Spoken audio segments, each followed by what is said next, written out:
welcome to my YouTube channel. So today I just want to give a quick run on about 5 to 6 ways to ensure that you bake up moist cakes every single time.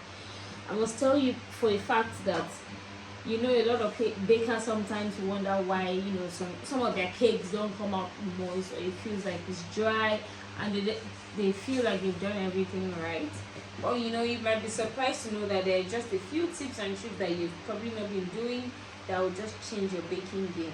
So I'll just give you a quick one so we don't take much of our time. First of all, never eyeball ingredients. No matter how tempted you are, never eyeball your ingredients. Just always ensure to measure accurately.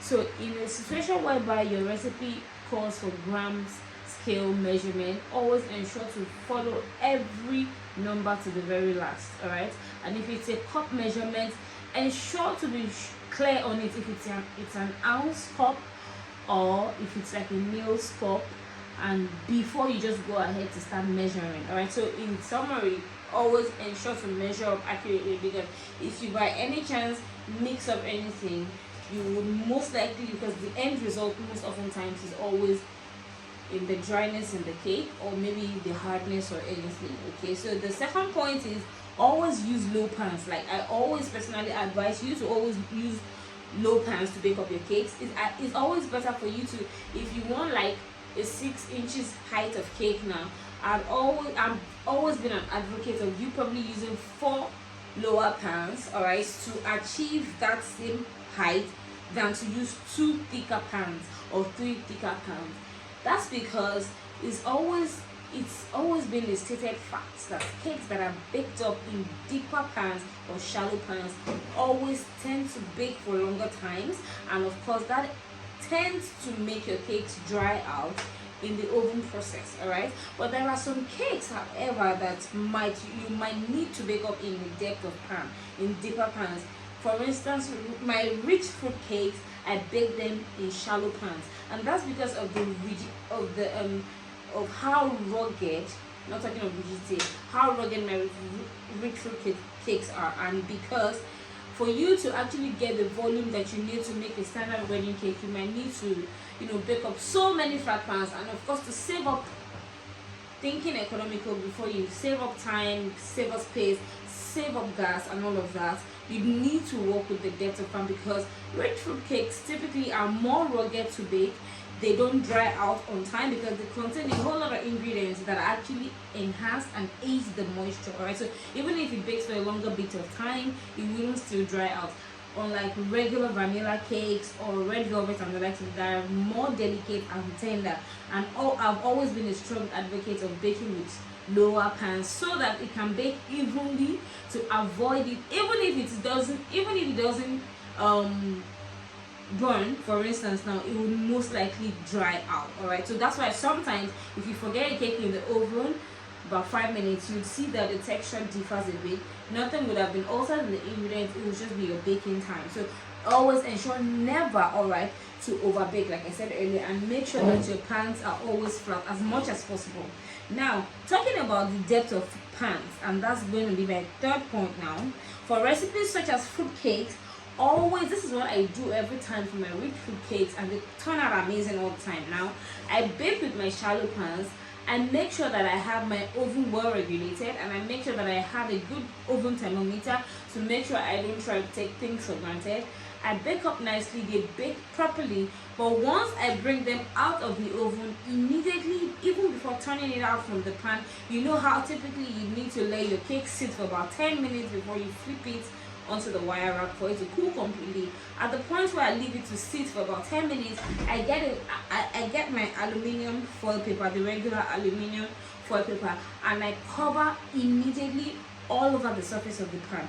Now you know that the cake is still inside the pan, so there's still like trapped heat inside the pan, and of course that aids the moisture, because there's something that is called like a steaming process that would actually happen. It's like a reaction, and then instead of it coming out and just escaping into the air like that, by the time it evaporates out while still cooling, okay, the aluminium foil, knowing fully well that is actually heat proof, would actually like cover it up, like you know how you make jollof rice and you want it to steam out. Yeah, so it would help your cake to steam out, and whatever somewhat dryness it might want to have, that might have wanted to occur will be corrected immediately with the presence of the foil. That's why after about 10 minutes to 15 minutes, when you take out the foil is actually going to be damp because of the reaction. So that moisture, instead of it escaping, it will sit on the foil and then go back into the cake. So for rich fruit cakes, that is what I do for only my rich fruit cakes.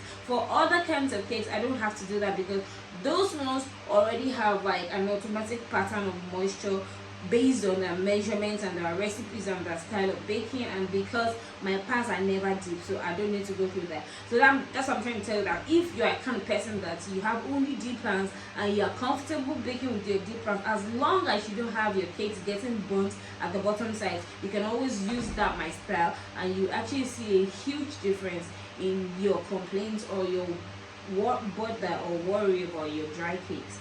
All right, so saying that, now I'm like, the fourth point here now is, if you're a kind of person that likes to use stuff like cake syrups to enhance the moisture of your cake, right, you can go ahead to use it, as long as it doesn't interact with your original recipe, the measurements and everything. I personally don't use cake syrups, but that doesn't make it a wrong practice. All right, I don't use it because I've been able to formulate and develop over time a very good sustainable recipe, or a wide range of sustainable recipes that have been able to sit by themselves without having additional additives like syrups and preservatives and stuff like that. But if you're comfortable, because I'm aware that cake syrups by themselves actually aid moisture in some particular recipes. Okay, so if you feel comfortable using it and you've been using it over time, please feel free to stick to it.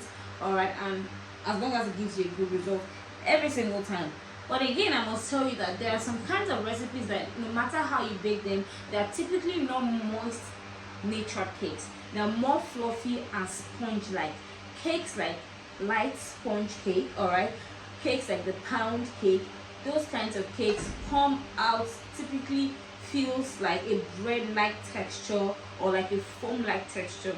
So if, for instance, and those are kinds of cakes that are like French vanilla, right? Those are the kinds of cakes that are typically used in layering cakes like white forest cakes, because what makes the cake white forest is not just the flavor, is the component of all of the fillings and the chocolates and everything that makes the white forest cake. But for cakes like that, you would not even be able to avoid using simple homemade sugar syrups. That's if you don't want to use the store bottles, you can easily just make your homemade sugar syrup that just simply comprises of water, granulated sugar cooked over low heat till it thickens, and then you add some bit of flavor or a little bit of alcohol as the case may be, to preserve the cake. And of course, by the time you soak the cake with that, it actually transforms it immediately to a moist but still light textured cake. So it's a win-win in any case. So that's for point 4.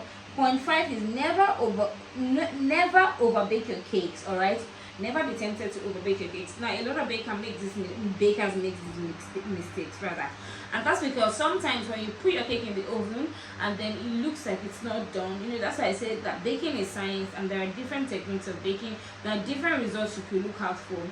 Typically for my vanilla kinds of cakes, that they have like, my vanilla cakes are not, you wouldn't call them moist cakes, right? Because they are butter-based cakes. And when you're talking about moisture, one point just came into my head now. You need to know that moist cakes are more typical with oil-based cakes, because oil is moisture, right? But when you're working with a butter cake, you should look out more for fluffiness than moisture. Not like the cake will be dry, all right?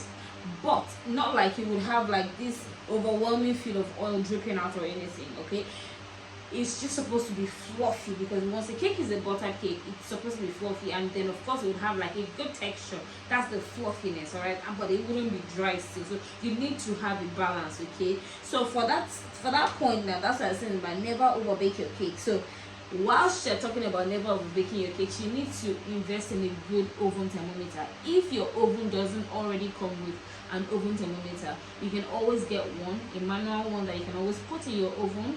All right, and always make sure to keep to the time in your baking instruction in whatever recipe you keep to. Always follow through with that time.